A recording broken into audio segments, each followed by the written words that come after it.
तो स्टूडेंट, हम सभी ने पहले टॉपिक में पढ़ा था जीन पियाजे का संज्ञानात्मक विकास, और उसके बाद अब आपका है second number topic Lawrence Kohlberg का नैतिकता का सिद्धांत। सॉरी, उस दिन हम लोगों ने कोहलर, कोप्पा और वर्दीमर के बारे में पढ़ लिया था, वो जो है अगले चैप्टर में है। तो हम लोग सेकंड नंबर का जो है हमारा चैप्टर ये है आपका लॉरेंस कोहलबर्ग का नैतिकता का सिद्धांत, यानी हम लोग अभी सेकंड नंबर चैप्टर यही पढ़ेंगे। अब जैसे हम लोग उस दिन पढ़े थे जीन पियाजे का संज्ञानात्मक विकास, अब उसके बाद हम लोग कोहलबर्ग के बारे में पढ़ेंगे। यहाँ इनका नैतिकता का सिद्धांत है। हम लोग ध्यान ये देंगे जितने भी टॉपिक हैं और जितने भी वैज्ञानिक हैं, सिद्धांत हैं, उनके बारे में हम लोग अच्छे से पढ़ेंगे, क्योंकि ये आपके DSSB, UP TET, C TET, कोई भी टीचिंग एग्ज़ाम होता है, एक नंबर का ना पूछा जाए, ऐसा कहीं नहीं हुआ कि जैसे पूछा ना जाए। इस महत्वपूर्ण चैप्टर के बारे में हम लोग पढ़ेंगे, लॉरेंस कोहलबर्ग का नैतिकता सिद्धांत। यहाँ पे देखेंगे हम लोग मोरल डेवलपमेंट थियरी, ये हैं आपके Lawrence Kohlberg. Moral development theory किसने दिया था, यह नैतिक विकास सिद्धांत किसने दिया था, लॉरेंस कोहलबर्ग ने दिया था। फिर अब देखें सिद्धांत के बारे में हम लोग पढ़ने, उसके बाद देखते हैं नैतिकता क्या है, मोरालिटी क्या होती है। अब यहाँ पे यह वह गुण है जिससे हम सही और गलत की पहचान, हमें सही और गलत की पहचान होती है। बच्चा अपने सामाजिक परिवेश से ही नैतिकता और अनैतिकता को जानता है। अर्थात बच्चा कैसे जानेगा, उसको कैसे पता चलेगा कि क्या नैतिक है क्या अनैतिक है, वो अपने समाज से सीखेगा। अगले पॉइंट क्या है देखिए, कोहलबर्ग अमेरिका के मनोवैज्ञानिक थे। इन्होंने नैतिकता का सिद्धांत दिया था, नैतिकता का सिद्धांत या नैतिक विकास का सिद्धांत दिया था। कोहलबर्ग अपने प्रयोग में छोटी कथाओं को उपस्थित कर उसमें संबंधित नैतिक समस्याओं के संबंध में प्रश्न पूछते थे। वो एक्सपेरिमेंट यानी प्रयोग करते थे, छोटी छोटी कथाओं में से अपना जो है कथाओं को सब लोगों से पूछते थे उनके बारे में। सबसे प्रचलित उनकी एक जो है लघु कथा में से एक है। लघु कथा निम्नलिखित है। यूरोप में एक महिला मौत के कगार पर थी। डॉक्टर ने कहा कि एक दवाई है जिससे शायद उनकी जान बच सकती है, जो इस तरह के रेडियम है, जिसकी उस शहर में एक फार्मासिस्ट ने तभी की थी। दवाई का जो दाम बहुत महंगा, दवाई वाला दवाई का 10 गुने, यानी कि दवा के जितने के था उसका 10 गुना पैसा मांग रहा था, खर्च मांग रहा था। दवाई वाला दवाई बनाने के खर्च का 10 गुना ज़्यादा मांग रहा था। और उस समय जो है हिंज की औरत का इलाज करवाना उनके लिए बहुत ज़रूरी था। तो यहाँ पे हिंज अपनी औरत के इलाज करवाने के लिए उन सभी के पास गया जिनको वह जानता था, यानी कि वो शहर में था, और वहाँ पे काफ़ी पैसा इकट्ठा कर लिया, लेकिन जो है उसे केवल कुछ ही पैसे उधार मिल पाए, जो दवाई के दाम के आधे ही थे। अर्थात उसने दवा को अपनी पत्नी को जो मरने के लिए न छोड़ सकता, इसलिए वह सोचा कि दवाई वाले से पूछ लिया जाए, ना कि जो है दवा अगर हमें उतने ही दाम में दे दे, बाद में हम उसकी दवाई वापस पैसे दे देंगे। तो दवा वाले के पास गया तो उसने दवा से पैसा देना शुरू कहा कि मैं हमारे पास इतना ही पैसा है, अगर हम जो है इतना पैसा दे देते हैं, उसके बाद में आपको पैसा चुकता कर देंगे। लेकिन दवाई वाले ने कहा कि जो है मैंने ये दवा की खोज की है, मैं इससे पैसा कमाना चाहता हूँ, ये दवा हम आपको नहीं दे सकता। तब हिंज ने मजबूर होकर उसकी दुकान तोड़ दी और दवा चुरा के अपनी पत्नी के लिए उठा ले गया। इस कहानी के आधार पर कोहलबर्ग ने 2 बातों पर बल दिया। पहला, नैतिक दुविधा, मोरल डायलेमा। दूसरा है दंड एवं आज्ञा पालन उन्मुखता।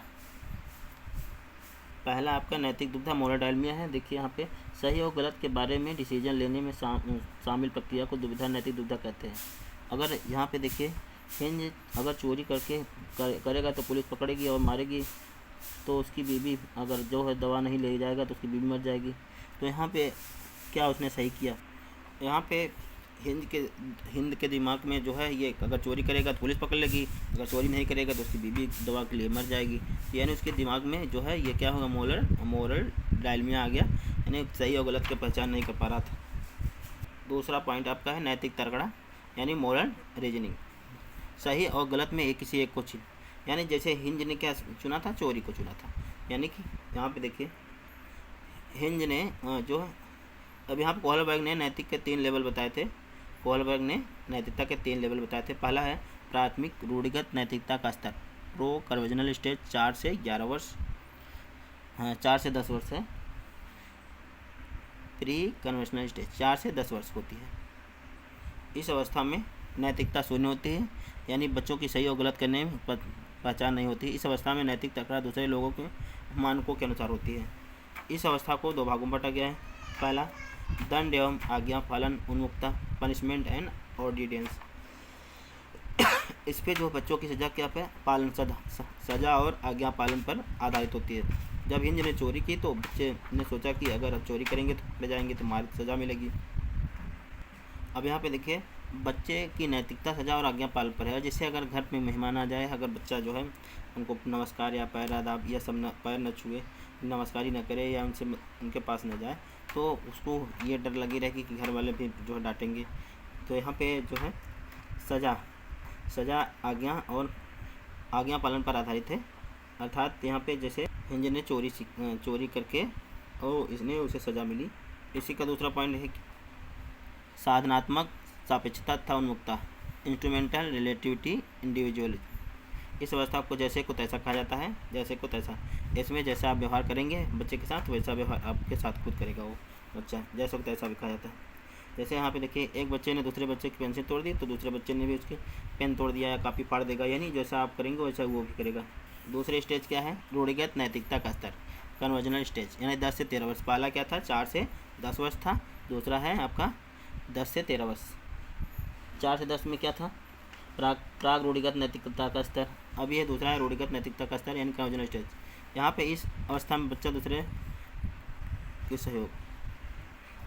अब यहाँ पे रूढ़िगत नैतिकता का स्तर में देखेंगे हम लोग, इस अवस्था में बच्चा दूसरे लोगों के मानकों को अपने अंदर समाविष्ट कर लेता है तथा उसी के अकॉर्डिंग, यानी उसी के अनुसार सही गलत का निर्णय लेता है। इस अवस्था को 2 भागों में बांटा गया है। पहला, अच्छा लड़का लड़की बनने की उन्मुक्ता, यानी गुड बॉय एंड गर्ल, यानी यहाँ पे पहला है अच्छा लड़का लड़की की उन्मुक्ता, यानी जैसे बच्चे चाहते हैं कि अच्छा लड़का लड़की बने। दूसरा है इसका कानून एवं व्यवस्था उन्मुक्ता, लॉ एंड ऑर्डर। इससे बच्चा कानून तथा सामाजिक व्यवस्था को बनाए रखने के लिए भावना विकसित करता है, क्योंकि उसके पापा अगर जैसे एक्सीडेंट हो जाए तो रेड लाइट पार नहीं करेंगे, यानी उसके जो है कानून और समाज की व्यवस्था का पालन करेगा। इसलिए ऐसा वो नहीं, रेड लाइट पर अगर जो है रुकेंगे नहीं तो क्या होगा? एक्सीडेंट हो जाएगा। तो यहाँ पर उसने सोचा। अभी हम लोगों ने 2 मनोवैज्ञानिकों के बारे में पढ़ लिया, लॉरेंस कोहलबर्ग के बारे में पढ़ा, जीन पियाजे के बारे में पढ़ा। अब हम लोग पढ़ेंगे लेओ वाइगोत्स्की का सामाजिक सांस्कृतिक सिद्धांत। लेओ वाइगोत्स्की का सामाजिक सांस्कृतिक सिद्धांत, यानी लेओ वाइगोत्स्की का सामाजिक सांस्कृतिक सिद्धांत, सोशल कल्चर थ्योरी। लेओ वाइगोत्स्की एक रूसी मनोविज्ञानी थे जिन्होंने सामाजिक सांस्कृतिक सिद्धांत का प्रतिपादन किया था। यह सिद्धांत यह बताता है कि बच्चा अपने समाज और संस्कृति से अंतःक्रिया करके इंटरेक्ट करके सीखता है, यानी सामाजिक अंतःक्रिया का सिद्धांत जो है, यानी जबकि पियाजे का मानना था कि पहले विकास होता है बाद में अधिगम यानी लर्निंग होता है, लेकिन यहाँ पे लेओ वाइगोत्स्की ने बताया है कि सीख यानी सामाजिक अंतःक्रिया के बाद विकास होता है। जिन पियाजे क्या मानते थे कि पहले विकास होता है फिर बाद में अधिगम यानी लर्निंग होता है, लेकिन वाइगोत्स्की क्या मानते हैं? पहले जो है आप अंतःक्रिया करेंगे और उसके बाद आपका विकास होगा। पहले लर्निंग, फिर उसके बाद अधिगम होगा, उसके बाद फिर आप सामाजिक से अंतःक्रिया करेंगे तब आपका विकास होगा। अब हम लोग देखते हैं कि वाइगोत्स्की के संबंधित जो है 2 महत्वपूर्ण कॉन्सेप्ट हैं। पहला है ZPD, जोनल प्रॉक्सिमल डेवलपमेंट, यानी समीपस्थ निकट विकास का क्षेत्र। यहाँ पे ये हिंदी में इसका है समीपस्थ निकट विकास का क्षेत्र है जोनल ZPD को कहा जाता है जोनल प्रॉक्सिमल डेवलपमेंट, यानी वास्तविक विकास यानी रियल डेवलपमेंट के स्तर तथा संभावित विकास यानी प्रॉक्सिमल के स्तर के बीच को क्या कहा जाता है? अंतर को समीपस्थ विकास का क्षेत्र कहा जाता है। यहाँ पे देखिए, जैसे हम लोग क्या करते हैं, एक एग्जांपल देखिए, जैसे आप लोग सीटेट की तैयारी कर रहे हैं और आप तो 70 नंबर तक लेके आते हैं, लेकिन 74 मान लीजिए 70, 75, 74 तक लेके आते हैं, लेकिन 90 नहीं पा रहे हैं, तो क्या करेंगे आप? कुछ गाइडेंस देखेंगे, कुछ यूट्यूब में देखेंगे, कुछ जो है आप वीडियो देखेंगे, कुछ पढ़ेंगे, तो आप लोग क्या लाएंगे? 90 से ऊपर, यानी 120 तक आ गया, यानी 90 से और 70 के बीच में आप देखेंगे तो इसके बीच में क्या आ रहा है? एक अंतर आ रहा है, यानी वास्तविक विकास और संभावित विकास के अंदर जो वही क्या है? आपका है ZPD है। दूसरा है स्कैफोल्डिंग, अर्थात पाड़ या ढांचा, यहाँ पे पहाड़ी ढांचा वयस्क के द्वारा दी जाने वाली टेम्पररी हेल्प या गाइडेंस स्कैफोल्डिंग या पहाड़ी ढांचा कहा जाता है। जैसे बच्चा छोटा है, साइकिल नहीं चला पा रहा है, तो उसको क्या करेंगे, थोड़ा सहायता कर लेंगे, पकड़ लेंगे तो चलाने लगेगा। क्रिकेट बच्चे खेलते हैं, उनको बताया जाता है, जैसे जैसे आप बताएंगे वैसे सीखेगा। जैसे यहाँ पे सीटेट एग्ज़ाम आपने परीक्षा पढ़ रहे हैं, तो हम उसमें आपकी सहायता कर रहे हैं, तो उसमें आप यानी जैसे इसका फोल्डिंग क्या करेगा, जो है बच्चे को आप जो है टेम्परेरी हेल्प में, यानी जैसे आप तैयारी कर रहे हैं सीटेट की, तो उसमें थोड़ा बहुत हेल्प दे रहा हूँ, तो ये आपका इसका फोल्डिंग कार्य हो रहा है। यहाँ पर अगला है MKO, मोर नॉलेजेबल अदर। यहाँ पे जो मोर नॉलेजेबल अदर क्या, इसका फोल्डिंग में क्या होता है, टीचर, पेरेंट, फ्रेंड हो, टीचर हो सकता है, दोस्त हो सकते हैं, या फिर माता पिता हो सकते हैं। ये क्या कर सकते हैं, इसका फोल्डिंग यानी पहाड़ी ढांचा कार्य कर सकते हैं। हम लोग यहाँ क्वेश्चन देखेंगे, निम्नलिखित में से कौन सा वाइगॉस्की सामाजिक सांस्कृतिक सिद्धांत पर आधारित है। सक्रिय अनुकूलन, पारस्परिक शिक्षा, संस्कृत निरपेक्ष, संज्ञानात्मक विकास, अंतर्दृष्टिपूर्ण अधिगम। यहाँ पे देखें, अब यहाँ पे आप हम लोग देख रहे हैं कि जो है पारस्परिक शिक्षण जो है, यानी रेसिप्रोकल टीचिंग क्या है, यानी हम लोग एक दूसरे के से इंटरेक्ट करके सीखते हैं। सेकेंड नंबर ऑप्शन सही हो जाएगा। फिर अगला हम लोग अगला क्वेश्चन है, वाइगॉस्की बच्चों के सीखने में निम्नलिखित किस कारक महत्वपूर्ण भूमिका पर बल देते हैं। अब यहाँ पे ध्यान दीजिए, जब वाइगॉस्की की बात होगी तो सामाजिक अर्थात समाज के बारे में दिया रहेगा, तो यानी पहला ही ऑप्शन आपका सही हो जाएगा, सोशल। वाइगॉस्की यानी समाज, आपको जब भी आएंगे वाइगॉस्की तो सामाजिक या सोशल लर्निंग। अगला क्वेश्चन है, वाइगॉस्की के अनुसार बच्चे सीखते हैं, कैसे सीखते हैं, जब पुनर्वर्ण प्रदान किया जाता है, परिवर्तन। यहाँ वयस्कों और समवयस्कों के साथ परस्पर क्रिया करके, यानी पारस्परिक क्रिया करके ना, वयस्कों और समवयस्कों, समाज के अंदर सब लोग आ जाते हैं, एडल्ट, चिल्ड्रेन, माता पिता, पेरेंट्स, टीचर सब आ जाते हैं। अगला क्वेश्चन है, लेव वाइगॉस्की के अनुसार अधिगम क्या है। एक अनुबंधित गतिविधि है, एक सामाजिक गतिविधि है, एक व्यक्तिगत गतिविधि है, एक निष्क्रिय गतिविधि है। सेकंड नंबर एक सामाजिक गतिविधि यानी सोशल की बात आई, समझ लीजिए सही हो गया आपका। अगला क्वेश्चन है आपका, बच्चों के भाषी विकास के समाज की महत्वपूर्ण भूमिका होती है या किसका है। अब यहाँ पे देखिए, समाज की बात आई, वाइगॉस्की आ गया, वाइगॉस्की सही हो जाएगा चौथा नंबर से। अगला क्वेश्चन है, अध्यापिका ने ध्यान दिया कि पुष्पा अपने आप किसी एक समस्या का समाधान नहीं कर सकती, फिर भी वह एक वयस्क या साथी के मार्गदर्शन की उपस्थिति में ऐसा करती है। इस मार्गदर्शन को कहते हैं पार्श्वकरण, पूर्व क्रियात्मक चिंतन, समीपस्थ विकास का क्षेत्र, सहारा देना। अभी हम लोग पढ़े थे जो है इसमें वाइगॉस्की के बारे में पढ़े थे। वाइगॉस्की में क्या था, इसका फोल्डिंग था और सामाजिक था, सोशल लर्निंग थ्योरी, अर्थात सहारा देना, पहाड़ी ढांचा भी कहा जाता है। तो आपका चौथा नंबर इसका फोल्डिंग सही हो जाएगा। अगला क्वेश्चन आपका है, वाइगॉस्की के सिद्धांत में विकास के निम्नलिखित में से कौन से पहलू की उपेक्षा होती है। अब यहाँ पे देखेंगे, सामाजिक, सांस्कृतिक, जैविक, भाषीय। देखिए वाइगॉस्की ने जो अपना सिद्धांत दिया है सोशल, हम लोगों ने पढ़ा था सामाजिक यानी सोशल और कल्चर थियरी, यानी कि दो तो पढ़ा ही था, उसके बाद उसने भाषा को बहुत महत्वपूर्ण माना था, यानी सामाजिक, सांस्कृतिक और भाषी, ये तीनों क्या थे जो है वाइगॉस्की के सिद्धांत में आते हैं। लेकिन जैविक जो है ये क्या है, उपेक्षणी की मतलब निगलेक्ट होता है। यहाँ पे किसको निगलेक्ट माना गया है, जैविक को। तो आंसर आपका तीसरा सही हो जाएगा। वाइगॉस्की कहते थे कि पहले भाषा आता है बाद में विचार होता है, लेकिन जीन पियाजे क्या करते थे, इनका उल्टा बोलते थे। पहले बोलते थे कि पहले विचार आता है बाद में भाषा आती है।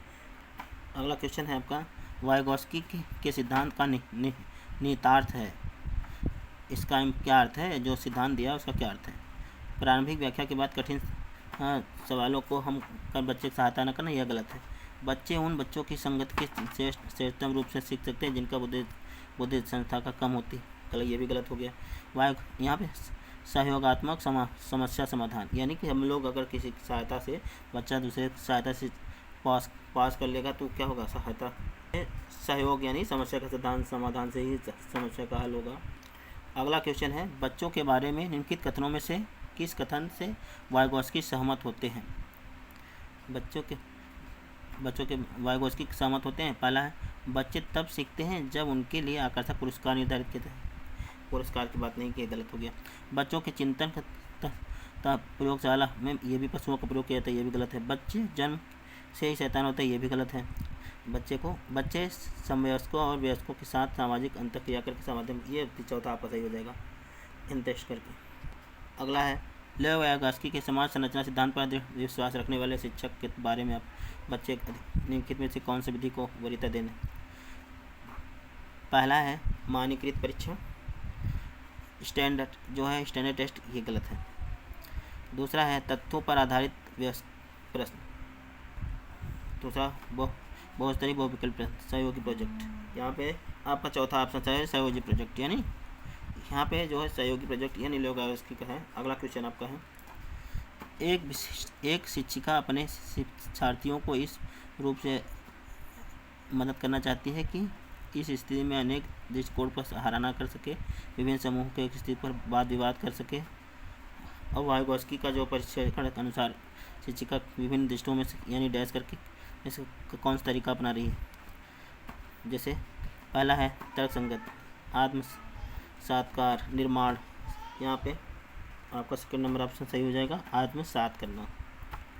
अगला क्वेश्चन है, जो बच्चे स्वयं से मौखिक संवाद करते हैं उन्हें लेव वायगॉस्की क्या कहते हैं? समस्यात्मक वार्ता, अहम केंद्रित या फिर व्यक्तित्व वार्ता, भ्रांत वार्ता। इसका आंसर आपका हो जाएगा व्यक्तिगत वार्ता यानी प्राइवेट स्पीच हो जाएगी। अगला क्वेश्चन है, लेव वायगॉस्की के अनुसार संज्ञानात्मक विकास का मूल कारण है? पहला सामाजिक अन्योन्य क्रिया, दूसरा मानसिक प्रारूपों की स्कीमाज का समायोजन, तीसरा है उद्दीपक अनुक्रिया युग्मन, चौथा संतुलन। हम लोगों ने पढ़ा था कि जो